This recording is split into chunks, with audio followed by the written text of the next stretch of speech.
everyone, and welcome to my YouTube channel, Upcycled Adulting, where I am here to help you grow to accomplish your goals, create healthy habits, and overcome obstacles. Today, I'm going to be talking about morning routines. A lot of you have probably been working on your morning routine. Every single place I look, I keep seeing things about the miracle morning and creating the perfect morning routine and how to avoid decision fatigue by using morning routines and how to create new habits using morning routines. And let me just tell you, it is a lot.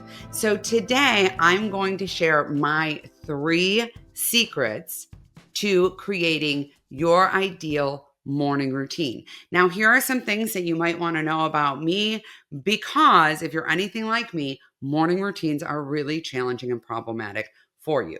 One is I am a busy mom. I have 5 kids. They're all grown now, but as I was working on this when they were younger, oh my. And the hard deadline of getting them off to school and dealing with all of that, yikes. I also am a night owl. And that means mornings are really hard for me. I am not a morning person at all. In addition to that, I have some neurodiversity going on. And so I struggle with certain executive function things. And in the morning, it's a million times worse because I feel like no matter how I slept or when I went to bed or when I woke up, I'm not fully alert and awake in my brain until like 11 or 12 o'clock. And y'all, that doesn't work. That doesn't work if you have a job. That doesn't work if you have kids. Okay. And if you are a working mom, oh, forget it. Having a way to create a morning routine that is actually functional in your life is a big deal. But a lot of the ways that we're taught to create a morning routine really aren't compatible with being a mom, being a working mom, being neurodivergent, or being a night owl, right? It's not about, for those of you who aren't night owls and haven't turned this off yet, it's not about just going to bed earlier or just setting your alarm earlier or just creating that sleep hygiene habit where you go to bed and wake up at the same time every day. My energy is different throughout the day. It just is. So whenever people talk about that 2 p.m. crash, night owls a lot of times don't experience a 2 p.m. crash. We don't. And a lot of times we have a burst of energy at 9 o'clock at night. And it's not because of our sleeping habits, it's just how we're wired.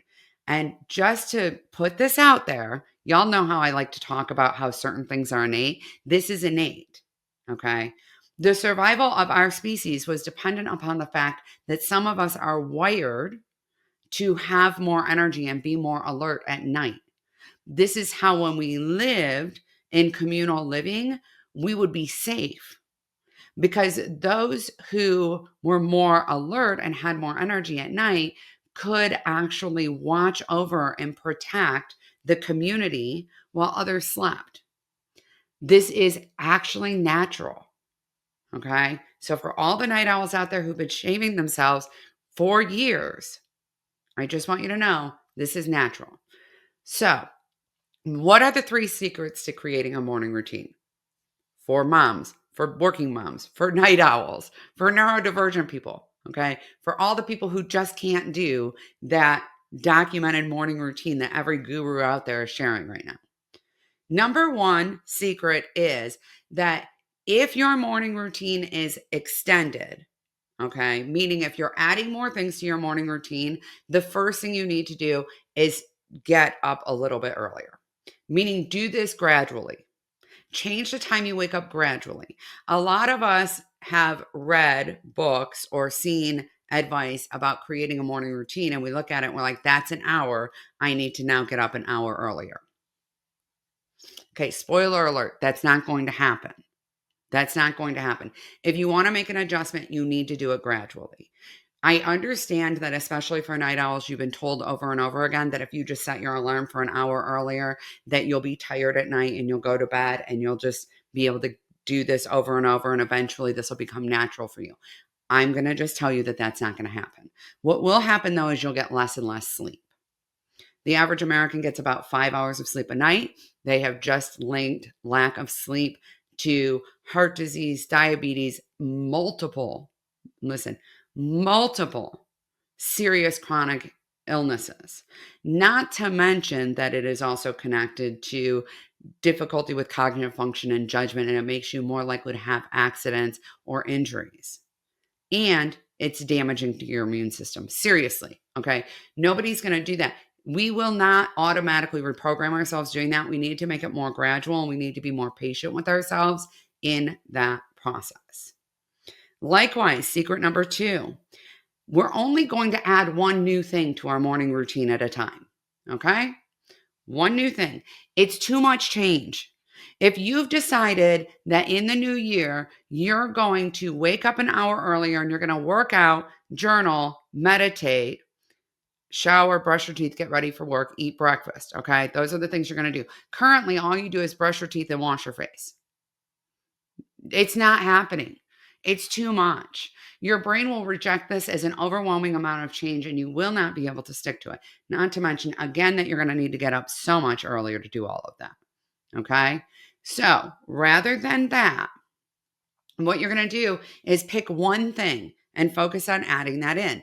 Now, listen, if the one thing is a half an hour workout, what you're going to do is wake up 10 minutes earlier until you have started getting up a half an hour earlier. So pick short workouts.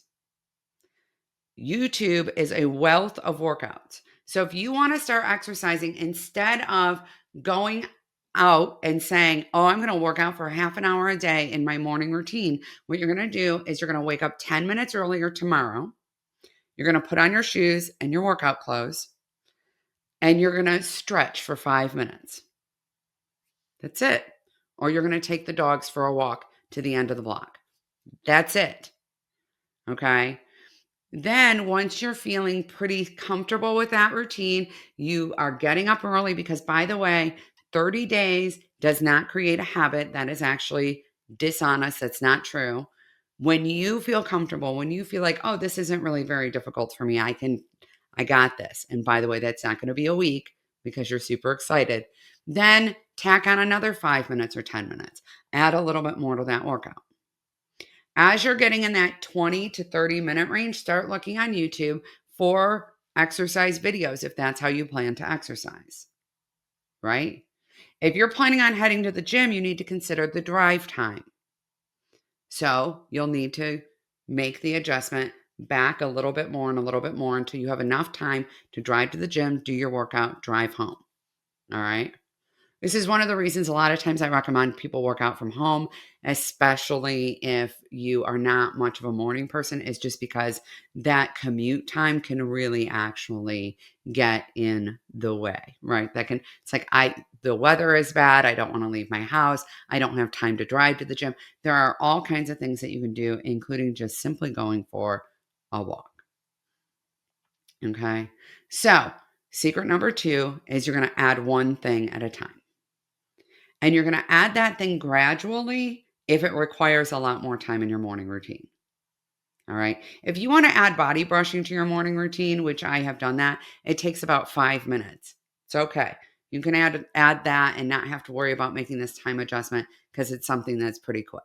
But if you're adding journaling or if you're adding going to the gym or exercise, it's going to need this time adjustment. If you're adding meditating, by the way, I think that this is just an important thing to say right here. If you're adding meditating, one, if you're a night owl and you meditate in the morning, this could be actually challenging or problematic for you. One, make sure you get out of bed to do it. But 2 is you also might fall back asleep. So consider whether that's the best time for you to meditate. But if you are meditating, it's important to know that 5 to 10 minutes of meditating is plenty, unless you're a monk. Okay, in which case you're not watching this video. Because that is actually a lot. A lot of times we get really frustrated with ourselves if we can't make it past 2 minutes without having distracting thoughts and things like that. That's actually normal. Okay. People talk about, oh, I meditate for 15 minutes. That is very unusual. So I was talking to my therapist a long time ago, and she said, if you can meditate for 2 minutes, that is a very serious accomplishment. Okay. It is a serious accomplishment. It is not an easy thing to do. Then my third secret to creating a morning routine is this. Ready? Set yourself up for it the night before. Okay. This is so important for working moms and night owls in particular. This is essential. Set yourself up for your morning routine the night before. One, I'm going to talk about bedtime routines because that's the best way to set yourself up for a solid morning routine. So look for my video about bedtime routines because you definitely want to check that out as well. The bedtime routine will set you up for a restful night's sleep so that you can wake up in the morning and feel refreshed. If you're not getting enough sleep, you're not setting yourself up for success in your morning routine. All right. In addition to that, do things like if you have a workout in your morning routine, leave your shoes out, leave your clothes out, pick out your kids' clothes the night before, prep breakfast, prep lunch. I like to make a batch that is, this is what I'm having for breakfast all week. This is what I'm having for lunch. Because that way I don't have to think about it and I don't have to cook or prep or any of that. It's already done for me, right? I highly recommend you do the same. If you want to learn more about that, you can check out my meal planning video, and I go through and explain all of that, talk about exactly how to create a meal plan. I create a month-long meal plan, but I also go through how to create a weekly meal plan, things like that. Also, just so you know, your kids can pack their own lunches. Your husband can pack his own lunch. Okay, your partner can pack their own lunch. Anybody who's old enough to be in school can participate in packing their own lunch and learn how, which might take a little bit more time up front, but it's worth it in the long run. Set yourself up for morning success the night before by getting extra rest, by putting things out, by minimizing the decisions you're going to need to make in the morning for yourself. And if you're a mom, set it up for your kids so that you don't have to navigate those decisions either. I do a lot of work around this. Again, I'm going to share.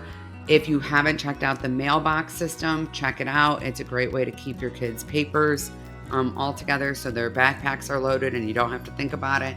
If you need help with the food stuff in the morning, check out the meal planning video. Those will both really help you.